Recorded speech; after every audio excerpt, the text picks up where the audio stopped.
आइए आज हम लोग प्रायद्वीपीय भारत के पठार को समझते हैं। हिमालय, मेरे साथ आपने 4 वीडियो में हिमालय का अध्ययन किया। आज हम प्रायद्वीपीय भारत के पठार को समझते हैं। मैं प्रायद्वीपीय भारत शब्द का इस्तेमाल कर रहा हूँ।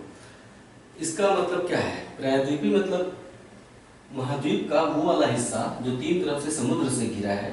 पश्चिम में अरब सागर, पूर्व में बंगाल की खाड़ी और दक्षिण में हिंद महासागर। ऐसे क्षेत्र को हम महाद्वीप या भूभाग के ऐसे क्षेत्र को हम प्रायद्वीप कहते हैं।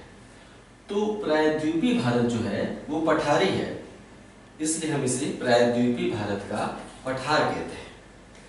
प्रायद्वीपीय भारत पूरी तरह से पठारी है, अर्थात पर्वत की तरह ऊंचे ऊंचे शिखर नहीं है इसमें, लेकिन चट्टान का उठा हुआ भूभाग है। ये जो पठारी भारत आप देख रहे हैं, आप इसमें हरी हरी धाराओं वाले क्षेत्र को देख रहे हैं। हरी धाराएं हैं, हरे कलर की मैंने लाइन खींच रखी है हरे हरे कलर से। आप ध्यान से देखिए, ये पूरा हिस्सा, अगर उसको आप अलग से देखना चाहें तो ये मैंने त्रिभुज बनाया है। ये पूरा हिस्सा क्या है? ये पूरा भूखंड उठा हुआ है, चट्टानी क्षेत्र है, उठा हुआ भूखंड है। इसमें ऊंचे ऊंचे शिखर नहीं है। आप समझ लीजिए कि जहाँ हिमालय के ज्यादातर शिखर 6000 मीटर से ऊंचे हैं, अर्थात 6 किलोमीटर से भी ऊंचे हैं। वहीं प्रायद्वीपीय भारत के पठार की औसत ऊंचाई 600 मीटर है। अभी कुछ लिखना नहीं है, अभी कुछ भी नहीं लिखना है, अब बस अभी आप समझते रहिए। 3 से 4 मिनट लगेंगे इसको समझने में। तो ये 600 मीटर इसकी औसत ऊंचाई, जहाँ इसकी ऊंचाई ज्यादातर शिखर 6000 मीटर से ऊंचे हैं हिमालय के, वहीं प्रायद्वीपीय भारत का पठार औसतन 600 मीटर ऊंचा है। तो यहाँ ऊंचे ऊंचे शिखर तो नहीं है, लेकिन हाँ है ये पठार, ऊपर से समतल है। हम हरी धारा वाले जो क्षेत्र हमने दिखाए हैं उसकी बात कर रहे हैं, जो कि हमने अलग से यहाँ पे बना के दिखा दिया है, ठीक है। तो इसको समझने से पहले आइए हम अब मानचित्र को दिखाते हैं कि हमने बनाया क्या है। तो ये पूरा हरे कलर का जो क्षेत्र है ये प्रायद्वीपीय भारत का पठार है। पठार में हरे कलर के गाढ़े धब्बे आपको दिखाई दे रहे हैं। ये पठार के अंदर उठे हुए पठार हैं, यानी पठार में और ऊंचे पठार। पठार के जो ऊंचे हिस्से हैं और ऊपर से समतल, ये पठार के अंदर ऊंचे पठार हैं, जैसे मालवा पठार, छोटा नागपुर पठार और दंडकारण्य पठार। पठार में भी कुछ उठे हुए भाग होते हैं, उसका नाम अलग से रख दिया गया है, मालवा पठार, छोटा नागपुर पठार, दंडकारण्य पठार। जो लाल कलर की रेखाएं आप देख रहे हैं, ये पठार में कहीं कहीं पहाड़ियां हैं। पठार के अंतर्गत कहीं कहीं पहाड़ियां हैं, दूर तक विस्तृत उठे हुए भूभाग हैं। ये सकरे उठे हुए भूभाग दूर तक विस्तृत, इसे हम पहाड़ियों के रूप में जानते हैं। स्थानीय रूप से इनका अलग अलग नाम है। हम अभी बता रहे हैं कि हमने बनाया क्या क्या है। हमने पूरा पठार बनाया है, पठार के अंदर छोटे पठार बनाए हैं हरे कलर में। लाल रंग के जो है वो है पहाड़ियां, हिमालय की तरह ऊंचे नहीं है, लेकिन छोटी छोटी पहाड़ियां हैं। नीले कलर की जो रेखाएं हमने दिखाई हैं वो नदियां हैं, ठीक है। ये उत्तर भारत के मैदान में जो नदियां बहती हैं, गंगा और यमुना। गंगा यमुना को इसलिए बनाया क्योंकि प्रायद्वीपीय भारत के पठार की कुछ नदियां उत्तर की ओर बहकर गंगा यमुना में मिल जाती हैं। तो नदियों से भी प्रायद्वीपीय भारत के पठार के विषय में काफी कुछ पता चलता है। देखिए, अगर सिर्फ रटना है कि कौन सा पठार या कौन सा पहाड़ किस राज्य में है, उसकी सर्वोच्च चोटी कौन सी है, वो उसके लिए तो लूसेंट भी पर्याप्त है। लेकिन अगर आपको प्रायद्वीपीय भारत का पठार समझना है तो मेरे स्टाइल में समझना पड़ेगा, थोड़ा समझ लीजिए। तो जो प्रायद्वीपीय भारत का पठार है, ये वाला हिस्सा, ये मूल रूप से गोंडवाना लैंड का हिस्सा है। हमारे चैनल पे प्ले लिस्ट बना रखे हैं मैंने। प्ले लिस्ट में एक लिस्ट है वैकल्पिक भूगोल की, ऑप्शनल भूगोल की। ऑप्शनल भूगोल में एक अध्याय है वेगनर का महाद्वीपीय प्रवाह सिद्धांत। आप वेगनर के महाद्वीपीय प्रवाह सिद्धांत को एक बार देख लीजिएगा। अगर आप भारत के भूगोल के बेसिक्स को समझना चाहते हैं तो आपको वेगनर का महाद्वीपीय प्रवाह सिद्धांत एक बार देखना चाहिए मेरे ख्याल से, ठीक है। उसकी मोटी मोटी बातें हम बता रहे हैं कि ये जो प्रायद्वीपीय भूखंड है पठार, ये गोंडवाना लैंड का हिस्सा है। हमने इससे पहले भी बताया था कि प्रारंभ में पृथ्वी पर केवल एक महाद्वीप था, यानी अभी जो 7 महाद्वीप हैं ये सभी महाद्वीप आपस में जुड़े हुए थे। उसको हम पैंजिया नाम देते थे, एक विशाल महाद्वीप। पैंजिया का विखंडन हो गया। आधा भाग उत्तर में बह गया और आधा भाग दक्षिण में बह गया। जो दक्षिण वाला भाग था उसे हम गोंडवाना लैंड कहते थे, और पैंजिया का जो उत्तरी भाग था उसे हम अंगारा लैंड कहते थे। गोंडवाना लैंड में जो दक्षिणी गोलार्ध के महाद्वीप हैं, पृथ्वी पर दक्षिणी गोलार्ध में कौन कौन महाद्वीप हैं? दक्षिण अमेरिका है, अफ्रीका है, भारत है और ऑस्ट्रेलिया है। तो ये दक्षिण अमेरिका, अफ्रीका, भारत और ऑस्ट्रेलिया पहले एक साथ थे, उसे हम कहते थे गोंडवाना लैंड, यानी पैंजिया का आधा हिस्सा, पैंजिया का नीचे वाला आधा वाला हिस्सा गोंडवाना लैंड था। बाद में गोंडवाना लैंड भी टूट गया, तो क्या क्या महाद्वीप बने? दक्षिण अमेरिका बना, अफ्रीका बना, भारत बना और ऑस्ट्रेलिया बना। तो ये जो प्रायद्वीपीय भारत का पठार जो आप देख रहे हैं, वास्तव में ये गोंडवाना लैंड का हिस्सा था, और बहुत पहले ये अफ्रीका से सटा हुआ था। ये वाला हिस्सा भारत का जो आप देख रहे हैं, प्राचीन और मूल भारत यही है। ये गोंडवाना लैंड यानी अफ्रीका से सटा हुआ था, बाद में अफ्रीका से टूटकर इसका प्रवाह इस दिशा में हुआ, यानी उत्तर पूर्व में। ऊपर उत्तर होता है, इधर पूरब होता है, तो बीच वाला दिशा क्या कहेंगे? उत्तर पूर्व में भारत का प्रवाह हुआ। ठीक है, अभी आप कितना समझे मेरे साथ? ये गोंडवाना लैंड का हिस्सा है और हिमालय से भी बहुत प्राचीन है। ये हिमालय तो बहुत बाद में बना, उत्तर में। हिमालय इसी के चलते बना, इसका उत्तर पूर्व की ओर प्रवाह हुआ, तो दबाव के चलते चट्टानें गलित हो गई और हिमालय का निर्माण हुआ। अब हम दिखाएं हिमालय प्रायद्वीपीय भारत का जो उच्चावच है, ऊंचाई एक साथ दिखाते हैं। ये प्रायद्वीपीय भारत का पठार आप देख रहे हैं, ऊपर से समतल है, मेज की तरह उठा हुआ है। आप इधर दक्षिण मान लेते हैं, साउथ, और इधर हम मान लेते हैं नॉर्थ, यानी ये नॉर्थ है और ये साउथ है, उस हिसाब से कल्पना करिए, ये साउथ और ये नॉर्थ। तो ये प्रायद्वीपीय भारत का पठार, ये देखिए मेज की तरह उठा हुआ, फिर बीच में तेथिस सागर का बचा हुआ भाग, उसके बाद हिमालय की शिवालिक श्रेणी, लघु हिमालय, फिर बृहद हिमालय। भारत का जो उच्चावच है वो इसी तरह से कुछ है, प्रायद्वीपीय भारत का पठार, फिर तेथिस सागर का बचा हुआ भाग, फिर शिवालिक, फिर लघु हिमालय, फिर बृहद हिमालय। ईमानदारी से बताइएगा, क्या इतना समझ में आया जो मैंने बताया? ठीक है। तो सवाल है कि तेथिस सागर का बचा हुआ भाग, आप कहेंगे कि उत्तर में हिमालय है, दक्षिण में प्रायद्वीपीय भारत का पठार है, बीच में तो मैदान है। बीच वाला भाग भाई पंजाब से लेके बिहार तक मैदान है, ये समतल। इसी मैदान में इलाहाबाद है, बनारस है ना, पंजाब में जालंधर लुधियाना है, बिहार में पटना है ना, गाजियाबाद, नोएडा, दिल्ली है, इसी मैदान में बसे हुए हैं। तो सवाल है कि यहाँ मैदान कैसे आ गया? बीच में हमने मैदान तो दिखाया नहीं।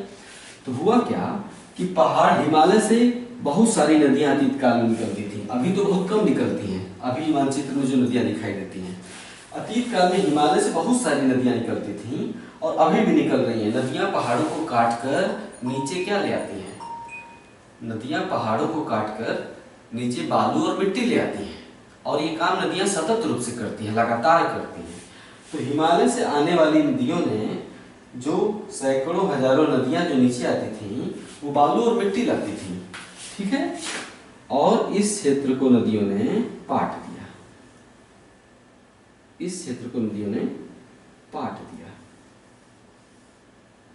यहां तक पाटा, ये पूरा हिस्सा नदियों ने पाट दिया, ठीक है, पाट दिया। तो ये बालू और मिट्टी से भर गया, तेथिस सागर का जो बचा हुआ हिस्सा है बालू और मिट्टी से भर गया। तो ये क्या बन गया? मैदान। इस मैदान में जब आप खुदाई करते हैं, कुएं खोदते हैं, तो नीचे क्या मिलता है? पानी। क्यों? क्योंकि नदी का पानी और बरसात का पानी इस बालू और मिट्टी के सोखते में अंदर चला जाता है। हम इलाहाबाद, बनारस में जो रहते हैं या दिल्ली में, नीचे मिट्टी पाई जाती है। ये मिट्टी कहाँ से लाई गई है? नदियों द्वारा। तो ये उत्तर भारत का जो मैदान है, ये उत्तर भारत का जो मैदान है एक सोखते की तरह है, सोखता, यानी बरसात और नदियों का पानी ये सोख लेता है। तो इसमें जब हम खुदाई करते हैं और गहराई में जाते हैं तो क्या मिलता है? पानी। क्यों? क्योंकि पानी इसमें नीचे भरा हुआ है। यहाँ कहाँ तक भरा रहेगा? यहाँ तक। ऐसा नहीं है कि लगातार नीचे चले जाएंगे आप, एक समय आएगा कि चट्टान मिल जाएगी। यही प्रायद्वीपीय भारत का पठार और हिमालय की चट्टान जब मिल जाएगी तो उसके नीचे खुदाई करना मुश्किल हो जाएगा। लेकिन जब तक चट्टान नहीं मिलता है तब तक हम कुआं नीचे खोद सकते हैं। क्यों? क्योंकि ये मिट्टी है, मिट्टी की खुदाई बहुत आसान होती है, लेकिन नीचे चट्टान मिलना तय है। आप देख रहे हैं ना, ये पूरा चट्टानी एरिया है, तो नीचे चट्टान मिलना तय है। तो ये सोखता है, पानी नीचे भर जाता है, यानी एक लेवल तक इसमें पानी रहता है। मान लेते हैं कि ये वाला पूरा लेवल क्या है, ये पूरा लेवल पानी भर गया है ना, बरसात और नदियों का पानी इस लेवल तक भरा हुआ है, इस लेवल तक। जब हम मिट्टी में कुआं खोदते हैं तो पानी निकाल सकते हैं, ठीक है। ये सोखता है उत्तर भारत का मैदान। अब आप समझ गए कि उत्तर भारत का मैदान में मिट्टी कहाँ से भरी और पानी क्यों मिलता है, ठीक है। आप ये भी समझ गए कि पानी एक लिमिट तक ही मिलेगा, उसके बाद चट्टान आ जाएगा। यही कारण है कि प्रायद्वीपीय भारत के पठार पर कुएं खोदना मुश्किल है। क्यों? क्योंकि यहाँ चट्टान ऊपर तो उठा हुआ है, पूरा पठारी भाग है, मैदान पठारी भाग नहीं है, क्योंकि मैदान में चट्टानें बहुत नीचे हैं। ये देखिए यहाँ पे है चट्टान, ऊपर मिट्टी और बालू है और वो सोखते की तरह है। इतनी कल्पना कर लिए। देखिए भूगोल पूरी तरह से कल्पनाओं पर आधारित विषय है।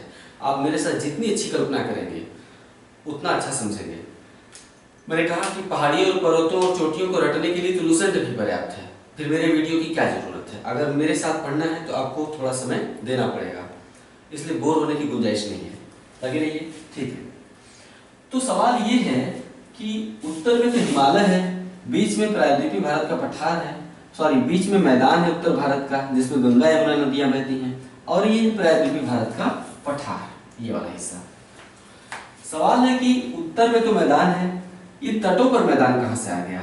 ये देखिए जो हरे कलर की धारियां, ये काफी अंदर है, तट तो काले कलर का है, तट देख रहे हैं काले कलर का है, यानी तट के इधर बंगाल की खाड़ी और तट के इधर अरब सागर।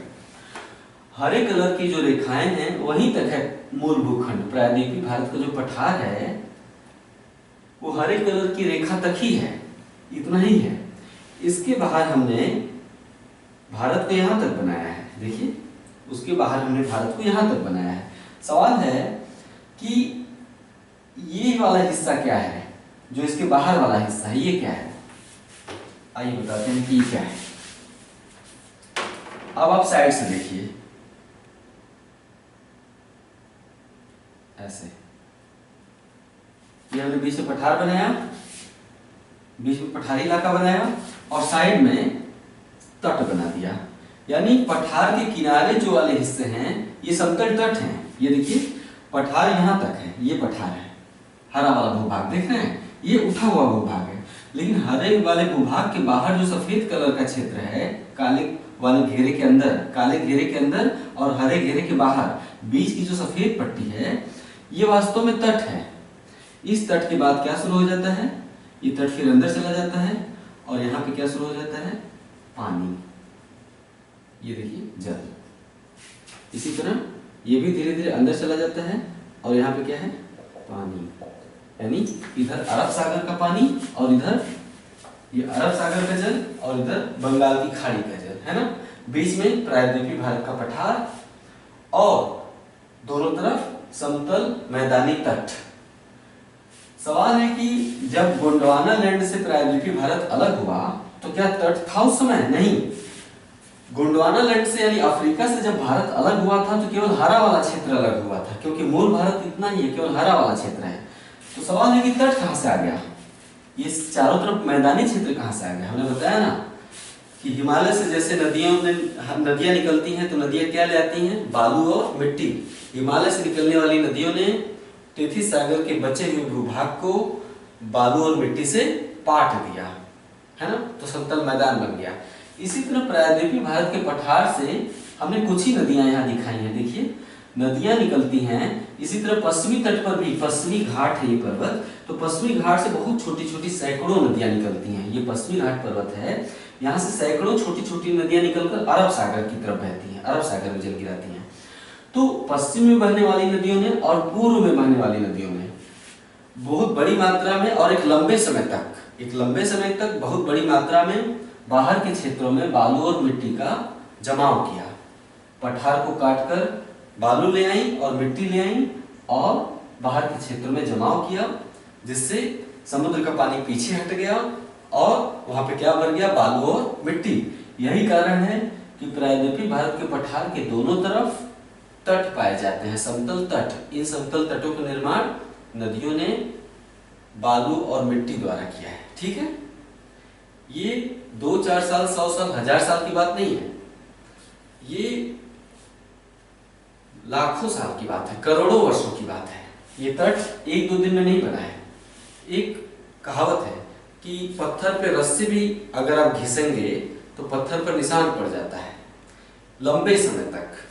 तो प्रकृति जब लंबे समय तक अपना काम करती है तो भूदृश्य, यानी जो हमें आंखों से धरती जैसे दिखाई देती है भूदृश्य, तो प्रकृति लंबे समय तक अपना काम करती रहती है और भूदृश्य में इसी तरह परिवर्तन होता रहता है।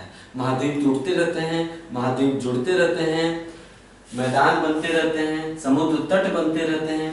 दुनिया के जितने समुद्र तट दिखाई देते हैं, चाहे अमेरिका के हो चाहे भारत के, इसी प्रक्रिया से बने हैं। नदियों ने पठारी क्षेत्र को काटकर बालू और मिट्टी को बाहरी क्षेत्रों में समुद्र तट के आसपास बिखेर दिया है, जिससे तट बन जाता है समतल। यही कारण है कि प्रायद्वीपीय भारत के पठार की दोनों तरफ समतल तट पाए जाते हैं। ठीक है, मुंबई इसी तट पर यहाँ पर बसा हुआ है। मुंबई इस तट पर बसा हुआ है और इस तट पर चेन्नई, विशाखापट्टनम, है ना। इस तट पर मुंबई और कोच्चि और सूरत बसे हुए हैं। इधर विशाखापट्टनम और चेन्नई जैसे शहर बसे हुए हैं। आप समझ गए मैं जो समझाना चाहता था? कल्पना करिए। ठीक है, समझ गए तो बेहतर, वरना आगे जो पढ़ाने वाला हूं वो तो आपके काम का है।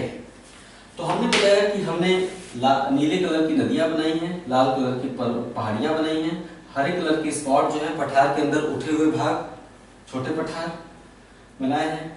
तो ठीक है, अब आइए प्रायद्वीपीय भारत का पठार को आपने समझ लिया है। अब परीक्षा के लायक जो बातें हैं उनको पढ़ते हैं। अब लिखना है, अब आप लिखना स्टार्ट करिए, अब जहां से बोल रहा हूं। ठीक है, प्रायद्वीपीय भारत का पठार गोंडवाना लैंड का हिस्सा है। समझ रहे हैं आप? प्रायद्वीपीय भारत का पठार अफ्रीका से टूटकर अलग हुआ और उत्तर पूर्व की ओर प्रवाहित हुआ। समझ रहे हैं आप? नेक्स्ट पॉइंट, प्रायद्वीपीय भारत का पठार हिमालय से बहुत ही प्राचीन है। इसके उत्तर पूर्व की ओर प्रवाहित होने के चलते ही टेथिस सागर में जमा करोड़ों वर्षों में टेथिस सागर में जमा अवसादी मलबे में, यहाँ टेथिस सागर था जहां आज मैदान है, तो उस टेथिस सागर में जमा अवसादी चट्टानों में दबाव पड़ा, जिससे उनमें वलन पड़ गया, अर्थात मोड़ पड़ गया, जिससे हिमालय की तीनों श्रृंखलाओं की रचना हुई। यानी हिमालय बहुत ही नया है और प्रायद्वीपीय पठारी भूखंड बहुत ही पुराना है। तो हिमालय का उत्थान अभी भी जारी है। क्यों?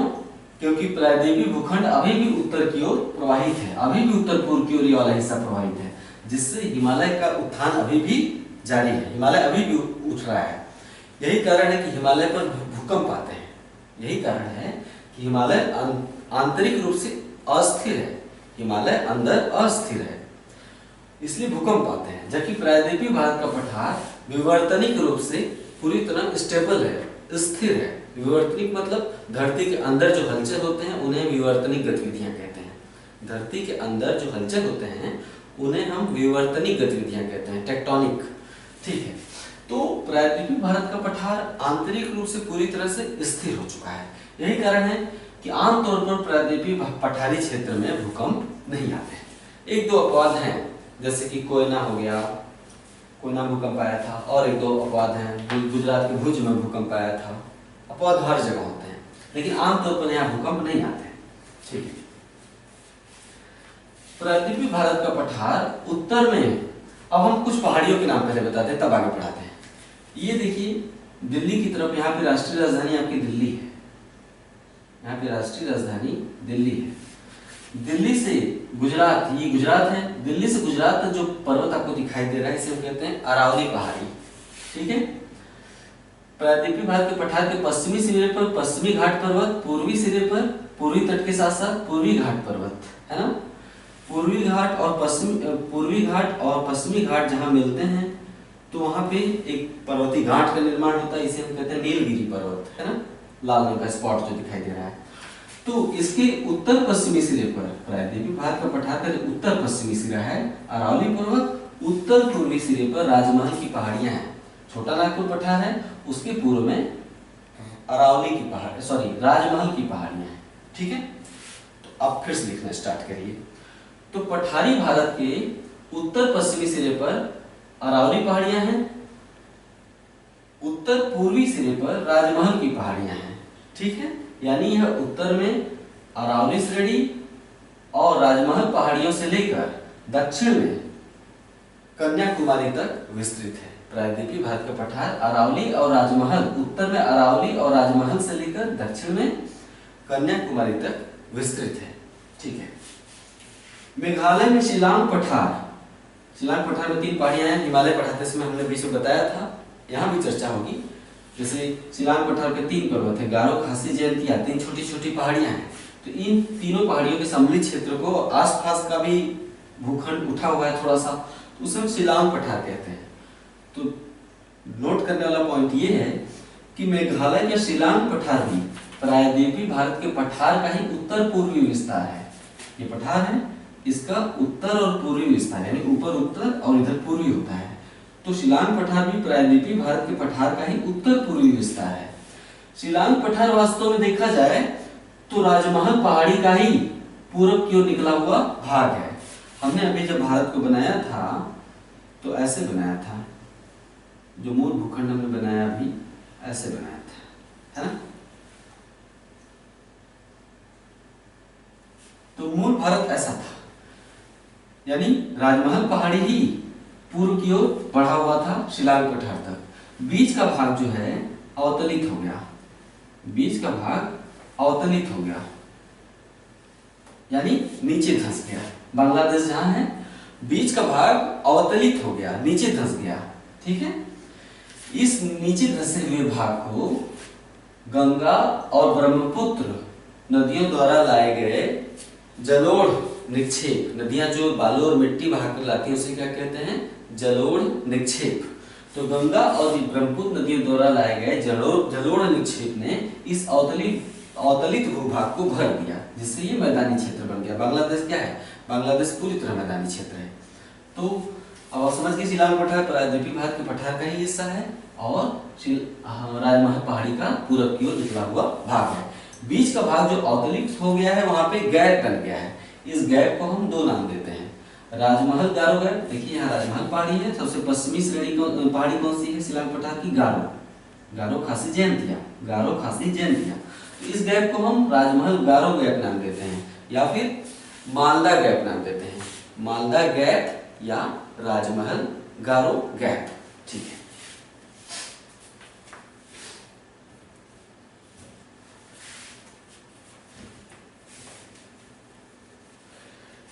प्रायद्वीपीय भारत के पठार के उत्तरी हिस्सा, देखिए पठार का उत्तरी हिस्सा है, ये दक्षिणी हिस्सा है, ये पूर्वी हिस्सा है और ये पश्चिमी हिस्सा है।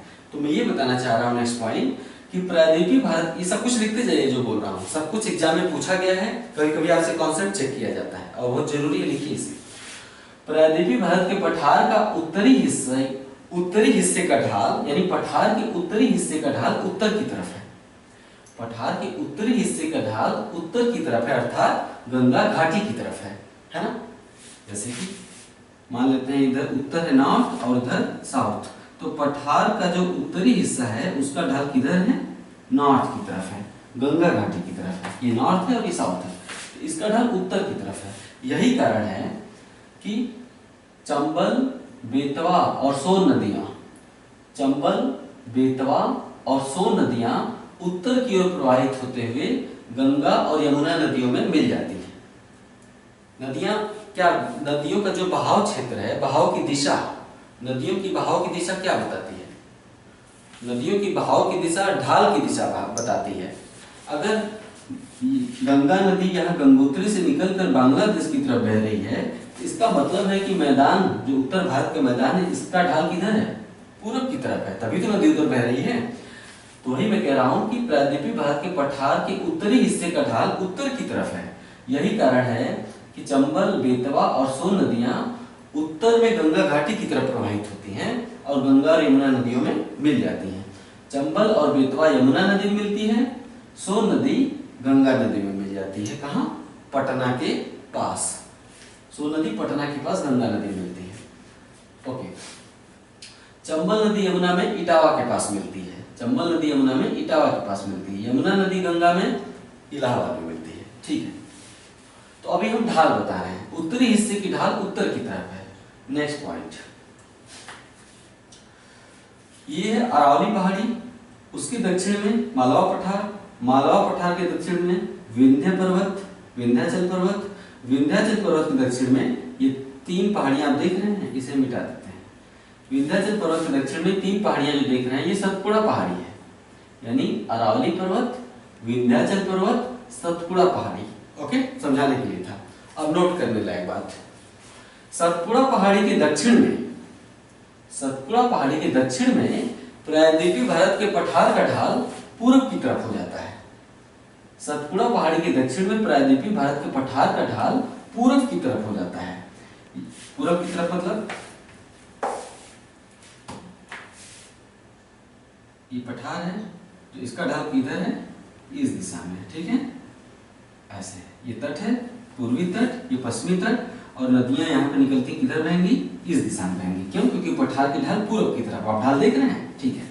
वही बता रहा हूं कि सतपुड़ा पहाड़ी के दक्षिण में प्रायद्वीपीय भारत के पठार का ढाल पूर्व की तरफ है। यही कारण है कि महानदी, गोदावरी, कृष्णा और कावेरी नदियां पूर्व की तरफ बहते हुए बंगाल की खाड़ी में अपना जल गिराती हैं। समझ आया? सतपुड़ा के दक्षिण में पठार का ढाल पूर्व की तरफ है। यही कारण है कि महानदी, गोदावरी, कृष्णा और कावेरी नदियां पूर्व की ओर बहते हुए बंगाल की खाड़ी में अपना जल गिराती हैं। नेक्स्ट पॉइंट, अभी हम ढाल बता रहे हैं, उत्तर की तरफ ढाल, पूर्व की तरफ ढाल।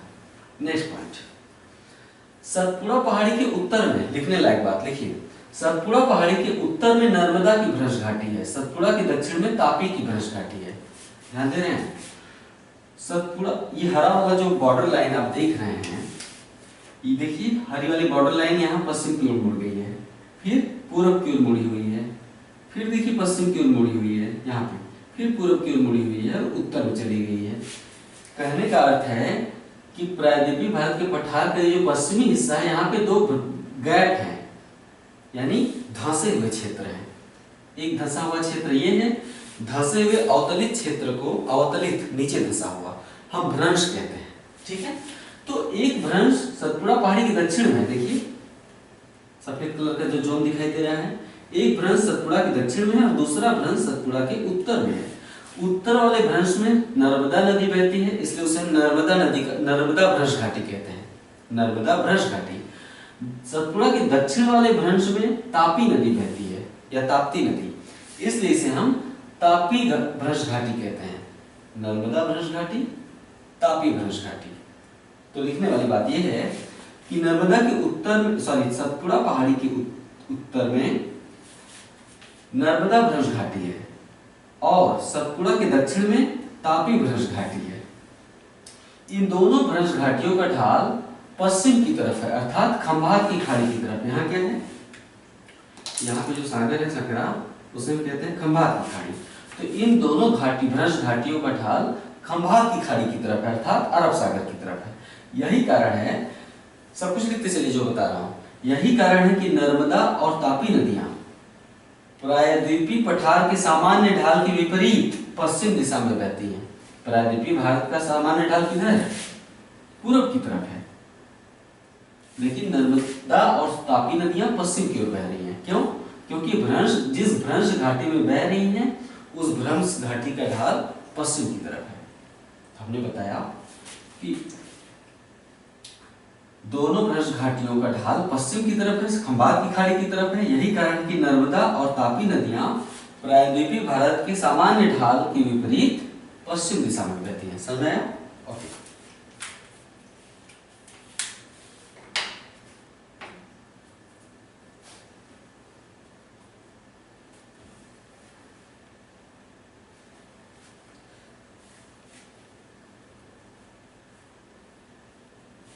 हाँ, नेक्स्ट पॉइंट ये है, ये नर्मदा नदी, ये तापी नदी है ना।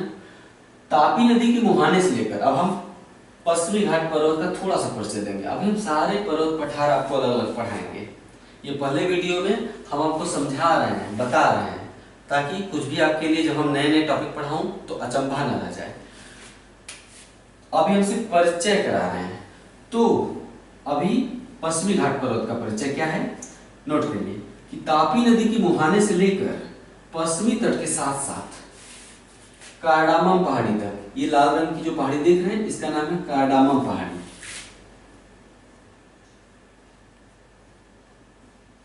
कार्डामम या इलायची, कार्डामम या इलायची पहाड़ी इसका नाम है। तो मैंने बोला कि तापी नदी के मुहाने से लेकर पश्चिमी तट के साथ साथ कार्डामम पहाड़ी तक, केरल के कार्डामम पहाड़ी तक पश्चिमी घाट पर्वत का विस्तार है, जबकि पूर्वी तट के साथ साथ पूर्वी घाट पर्वत का विस्तार है। पूर्वी घाट पर्वत नोट करने के लिए नहीं, समझाने के लिए बता रहा हूँ। पूर्वी घाट पर्वत बहुत कटा छटा है, लगातार नहीं है। जैसे पश्चिमी घाट देखिए लगातार फैला हुआ है, लेकिन पूर्वी घाट पर्वत बहुत कटा छटा है। कैसे? नदियां पूर्व की तरफ बहती हैं, नदियों ने इसे काट छाट दिया है। नदियां चार ही मैंने दिखाया है, बहुत नदियां हैं यहाँ पे। तो नदियों ने क्या किया, इसे जगह जगह पे काट दिया है, इसलिए निरंतर नहीं रह गया है, जबकि पश्चिमी घाट निरंतर है। तो मैं बताया कि पश्चिमी तट के साथ साथ पश्चिमी घाट और पूर्वी तट के साथ साथ पूर्वी घाट पर्वत का विस्तार है। नोट करते चलिए, पश्चिमी घाट और पूर्वी घाट पर्वत श्रेणियां दक्षिण भारत में आपस में मिल जाती हैं, जिसके चलते एक पर्वतीय गांठ का निर्माण हो जाता है। उस पर्वतीय गांठ को हम क्या नाम देते हैं? नीलगिरी पर्वत नाम देते हैं। यह है नीलगिरी पर्वत। ठीक है, पश्चिमी घाट नीलगिरी के दक्षिण में व्याप्त है। नीलगिरी के दक्षिण में पश्चिमी घाट को अन्नामलाई पहाड़ी और कार्डामम पहाड़ी के रूप में जाना जाता है। नीलगिरी पर्वत के दक्षिण में पश्चिमी घाट पर्वत को अन्नामलाई पहाड़ी और कार्डामम या इलायची पहाड़ी के रूप में जाना जाता है। दक्षिण भारत की, प्रायद्वीपीय भारत के पठार की सबसे दक्षिणी पहाड़ी कौन सी है? कार्डामम या इलायची पहाड़ी है। ठीक है, जो नीलगिरी पर्वत है इसका विस्तार 3 राज्यों में है, तमिलनाडु, केरला और केरला के उत्तर में कर्नाटका। तमिलनाडु, केरला और कर्नाटका। नीलगिरी पर्वत का विस्तार 3 राज्यों में है। 2500 बार अलग परीक्षाओं में सवाल पूछा गया है, नीलगिरी पर्वत का विस्तार किस राज्य में? तमिलनाडु, केरल, कर्नाटका।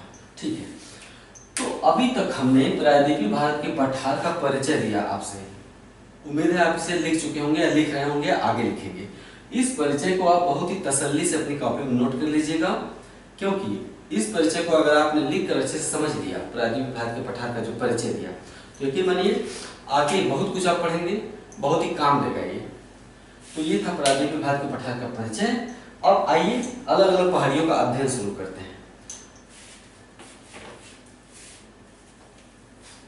शुरुआत करते हैं अरावली श्रेणी से। हेडिंग डालिए, अरावली पर्वत या अरावली पहाड़ी। हेडिंग डाल दिया, ओके। प्रायद्वीपीय भारत के पठार के उत्तर पश्चिमी सिरे पर अरावली पर्वत का विस्तार है। नेक्स्ट पॉइंट, अरावली पर्वत गुजरात के पालनपुर से, यहाँ गुजरात का एक कस्बा है, नाम है पालनपुर। अरावली पर्वत गुजरात के पालनपुर से उत्तर पूर्व की तरफ, उत्तर और पूर्व की तरफ दिल्ली तक विस्तृत है। अरावली पहाड़ी दक्षिण पश्चिम में पालनपुर से लेकर उत्तर पूर्व में दिल्ली तक विस्तृत है। लंबाई लगभग 800 किलोमीटर है। ठीक है, दिल्ली में कहां तक विस्तृत है? दिल्ली में एक जगह है मजनू का टीला।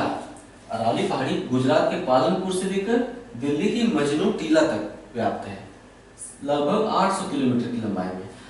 नेक्स्ट पॉइंट, अरावली पर्वत का अधिकतम लंबाई राजस्थान राज्य में है। अरावली की अधिकतम लंबाई राजस्थान राज्य में है। नेक्स्ट पॉइंट, अरावली की सर्वोच्च शिखर, अरावली का जो दक्षिणी भाग है राजस्थान में, अरावली का जो दक्षिणी भाग है, ये वाला भाग जरगा पहाड़ियों के नाम से जाना जाता है। यानी दक्षिणी राजस्थान में अरावली को जरगा पहाड़ियों के नाम से जाना जाता है। ये जरगा पहाड़ी, जरगा पहाड़ी। और दिल्ली के पास अरावली को दिल्ली रिज, यानी दक्षिणी राजस्थान में इसे जरगा पहाड़ी के नाम से जाना जाता है और दिल्ली के पास इसे दिल्ली रिज के नाम से जाना जाता है।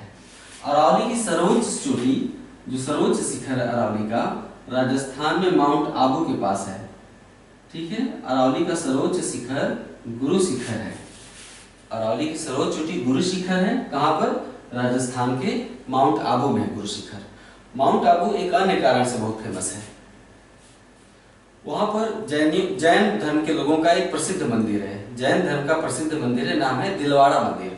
माउंट आबू में जैन धर्म का प्रसिद्ध दिलवाड़ा मंदिर स्थित है, माउंट आबू में। ठीक है,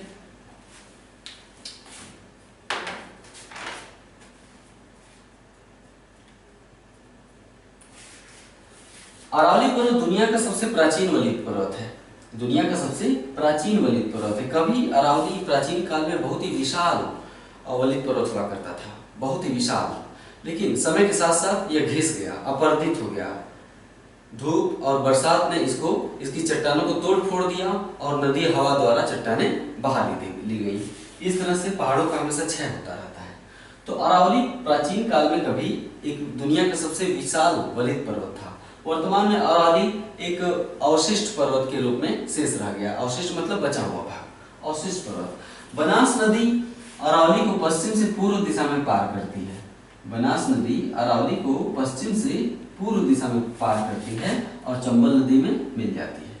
यहाँ से देखा आपने, बनास नदी अरावली को पश्चिम से पूर्व दिशा में पार कर रही है और यहाँ चंबल से मिल जा रही है। ये सारा कुछ नोट करते चलिए, ये सब एग्जाम में पूछा जाता है बारी बारी। ठीक है, ये हो गया अरावली का अध्ययन। अब अरावली के दक्षिण में एक पठार है, इसे हम कहते हैं मालवा पठार। हेडिंग डालिए, मालवा पठार। पहला पॉइंट, मालवा पठार अरावली के दक्षिण में और विंध्य पर्वत के उत्तर में, यानी अरावली और विंध्य पर्वतों के बीच में मालवा पठार का विस्तार है। ठीक है, मालवा पठार का ढाल उत्तर की तरफ है। हमने बताया थोड़ी देर पहले कि प्रायद्वीपीय भारत के पठार के उत्तरी भाग का ढाल उत्तर की तरफ है। तो मालवा पठार का ढाल भी उत्तर की तरफ है। नेक्स्ट पॉइंट, मालवा पठार का निर्माण ज्वालामुखी लावा से हुआ है। मालवा पठार का निर्माण यानी ज्वालामुखी का शांत लावा, विस्फोटक नहीं, जो शांत ज्वालामुखी उद्गार होता है उससे निकलने वाला लावा कई बार अलग अलग परतों में बिछ गया इसके ऊपर। ठीक है, वो लावा जब ठोस होता है तो चट्टान बन जाता है। तो उसी लावा के ठोस होने से जो यहाँ पे पठार बन गया उसे कहते हैं मालवा पठार। यानी मालवा पठार निर्माण ज्वालामुखी लावा से हुआ है, अर्थात बेसाल्ट चट्टानों से हुआ है। बेसाल्ट चट्टानें क्या हैं? लावा के जमने से जो चट्टानें निर्मित होती हैं उसे हम बेसाल्ट चट्टानें कहते हैं। तो मालवा पठार का निर्माण बेसाल्ट चट्टानों से हुआ है। नेक्स्ट पॉइंट, हाँ उसमें एक पॉइंट और जोड़ी जो हमने बताया, यही कारण है कि मालवा पठार पर काली मिट्टी पाई जाती है। जब चट्टानों का निर्माण लावा से होता है ज्वालामुखी के, तो जब चट्टानें टूटती फूटती हैं तो काली मिट्टी बन जाती है वहां पे। यही कारण है कि मालवा पठार पर काली मिट्टी पाई जाती है। मालवा पठार से निकलने वाली, देखिए मालवा पठार से 20-25 नदियां निकलती हैं। हम सभी नदियों को यहाँ दिखा नहीं सकते हैं। हमने मुख्य रूप से 2 नदियां दिखाई हैं, चंबल नदी, बेतवा नदी। ठीक है, एक नदी और है यहाँ पे बना ही देते हैं, प्रमुख नदी है काली सिंध। काली सिंध भी यहाँ से निकलती है और चंबल नदी में मिल जाती है। तो चूंकि प्रायद्वीपीय भारत के पठार के उत्तरी भाग का ढाल उत्तर की तरफ है, यही कारण है कि चंबल, काली सिंध और बेतवा नदियां उत्तर की ओर प्रवाहित होती हैं। मालवा पठार से निकलने वाली चंबल, बेतवा और काली सिंध नदियां उत्तर की ओर प्रवाहित होती हैं।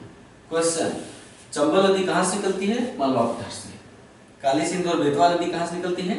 मालवा पठार से। यानी ये तीनों नदियां मालवा पठार से निकलती हैं और गंगा घाटी की ओर प्रवाहित हो जाती हैं।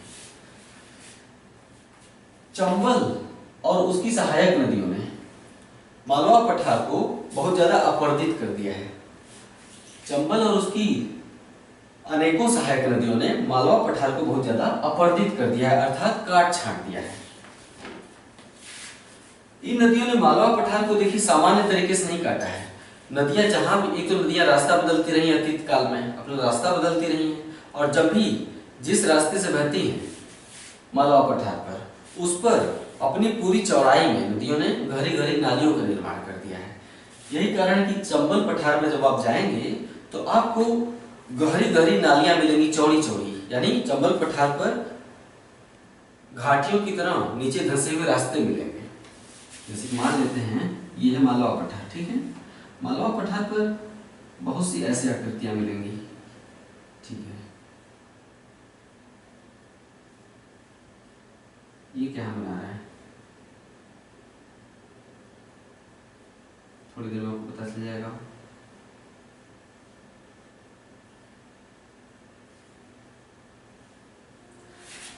ये जो बीच वाला क्षेत्र आप देख रहे हैं ना, रास्तानुमा, वास्तव में ये मालवा पठार पर गहरा धंसा हुआ भाग है। मालवा पठार पर नदियों द्वारा काटा गया भाग है। मालवा पठार को नदियों ने ऐसे काट काट कर जगह जगह गहरा कर दिया, जिससे लगता है कि मालवा पठार पर गहरी गहरी नालियां बन गई हैं। नालियां जैसे होती है ना, तो ये गहरी गहरी और चौड़ी चौड़ी नालियां हैं। तो इसके चलते मालवा पठार बहुत बुरी तरह से उबड़ खाबड़ हो गया है। ये वाला हिस्सा आप देख रहे हैं, अगर इसे समतल रूप में आप देखेंगे ऐसे, तो ऐसे हो गया मालवा पठार। ठीक है, मालवा पठार बहुत ही उबड़ खाबड़ हो गया है। ऐसी भूमि को हम क्या कहते हैं? उत्खात भूमि या बीहड़ भूमि। ठीक है, उत्खात भूमि, उबड़ खाबड़ भूमि या बीहड़ भूमि। तो इसको नोट ऐसे करेंगे, अभी तो हमने समझाने के लिए बताया। तो चंबल और उसकी सहायक नदियों ने मालवा पठार को बहुत ज्यादा अपरदित करके उसे एक बीहड़ भूमि में बदल दिया है या बीहड़ खड्ड में बदल दिया है। खड्ड मतलब यही जो खड्ड बने हैं। आपने पुरानी फिल्मों जो 70-80 दशक की फिल्म होते थे उसमें डाकुओं की फिल्में बहुत ज्यादा बनती थी। तो डाकू कैसे क्षेत्र में रहते थे? डाकू एक अजीब से पठारी क्षेत्र में रहते थे। उस पठारी क्षेत्र में बहुत से रास्ते बने होते थे, टेढ़े मेढ़े।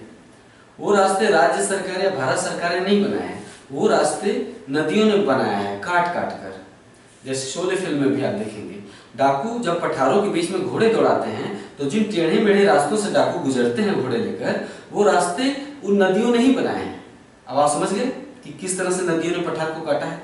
आपने ये भी सुना होगा कि चंबल के डाकू, चंबल के डाकू क्यों? चंबल में ही क्यों? चंबल इसी क्षेत्र, इसी आकृति के चलते यहाँ छुपने की जगह बहुत ज्यादा है।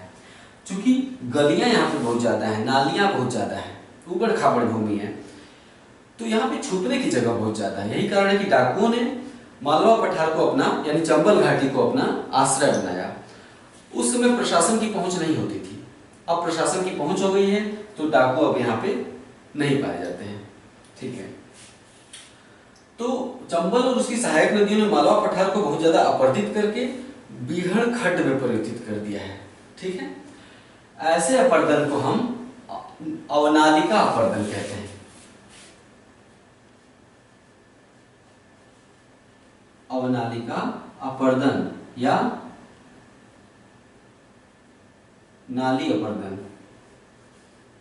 ठीक है, ऐसे अपर्दन को हम या खड्ड अपर्दन, खड्ड, तो ऐसे अपर्दन को हम क्या कहते हैं? अवनालिका अपर्दन, नाली अपर्दन या खड्ड अपर्दन। ठीक है, भारत में प्रश्न हमेशा ये पूछा जाता है कि भारत में अवनालिका अपर्दन का उदाहरण कहाँ मिलता है?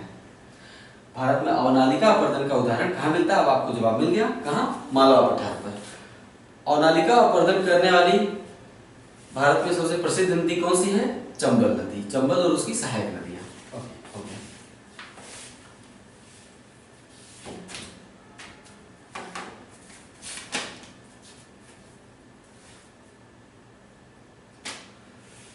तो ये हो गया प्रायद्वीपीय भारत के पठार का परिचय।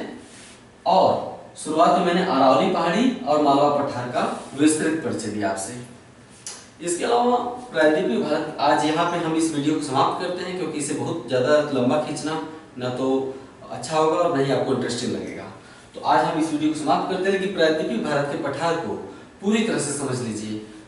2 वीडियो और देखिए इसकी मेरे साथ, आप 2 वीडियो और देखेंगे, यकीन मानिए पूरा दक्षिण भारत, विंध्य पर्वत की दक्षिण से लेकर कन्याकुमारी तक पूरा का पूरा दक्षिण भारत आपके दिमाग में तब तक घूमेगा जब तक आप जीवित रहेंगे। तो इसे समझने के लिए 2 वीडियो मेरा और देखिए, बहुत ही अच्छे से प्रायद्वीपीय भारत आपके समझ में आ जाएगा। इसे समझना इसलिए भी जरूरी है क्योंकि अभी आपको बहुत कुछ पढ़ना है। अभी आपको भारत के कृषि क्षेत्र पढ़ने हैं, खनिज क्षेत्र पढ़ने हैं, है ना, अभी आपको भारत के उद्योग पढ़ने हैं। तो ये सारा कुछ पढ़ने के लिए जरूरी है कि पहले भूभाग और भू आकृतियों से बहुत ही ढंग से परिचित हो जाइए। इसके बाद आपके लिए प्रश्नों को, परीक्षा भवन में बैठकर प्रश्नों को हल करना कोई बहुत बड़ा काम नहीं रहेगा, बहुत ही आसान हो जाएगा आपके लिए। ठीक है, इसी तरह से जुड़े रहिए। नमस्कार।